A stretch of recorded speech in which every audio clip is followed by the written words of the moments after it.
la parcelle du bois des Garennes qui a été détruite pour pouvoir construire une hypothétique ZAC.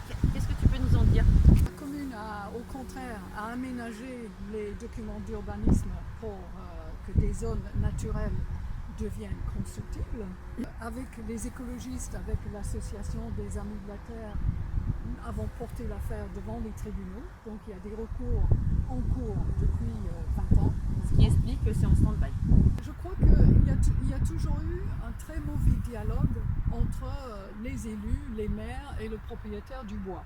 Ça a même été devant les tribunaux pour d'autres raisons. Le gymnase, par exemple, était construit sur des terrains qui n'appartenaient même pas à la commune. Donc il y a un passif. Les autres listes, aujourd'hui, les têtes de liste, clairement ne sont pas opposées à la réalisation de cette zone artisanale. Oui, on est quand même aussi dans un contexte écologique dramatique. Les températures augmentent.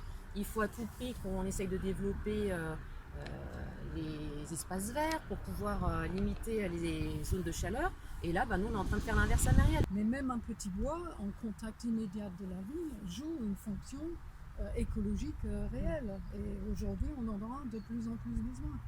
Alors ça, c'est aux Myriellois de savoir quelles sont leurs priorités. Tout le monde aujourd'hui veut de la biodiversité, de l'écologie et de la protection de l'environnement. Ça a un coût.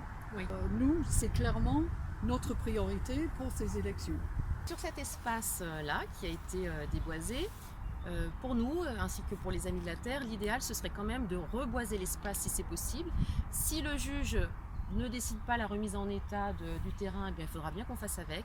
Et dans ces cas-là, nous proposons quand même de rester dans quelque chose qui respecte le cadre environnemental et donc d'installer soit des jardins partagés, soit une ferme pédagogique, enfin quelque chose en tout cas qui préserve la biodiversité. Nous ne souhaitons absolument pas qu'il y ait une ZAC sur cet espace. Ça amènerait certainement de la délinquance, ça amènerait de la circulation qui est dangereuse quand même pour les collégiens qui sont à côté. Et en plus, on voit les ZAC qui sont dans les environs, elles ne fonctionnent absolument pas. Alors nous sommes chemin de la Faisanderie. C'est le chemin qui mène au centre équestre et qui est en lisière du bois des Garennes. À la base, ce chemin qui est assez apprécié des Myriellois est sur une zone qui n'était pas constructible, qui était en bord de terre agricole. L'ancienne municipalité, dont sont issues quand même les deux têtes de liste qui sont opposées à nous, a choisi de changer le plan local d'urbanisme pour rendre ce terrain constructif. Mais les terrains ne sont pas protégés en tant que lisière. Et si, justement, c'est ça le problème, c'est que ces terrains sont dans la lisière du 50 mètres du bois des Garennes. Et cette lisière, elle est très importante pour pouvoir protéger notre massif boisé. À cet endroit, la première tranche de lotissement des Garennes a été construite et si on ne fait rien, on aura de nouvelles constructions. Il y a une deuxième tranche en prévision.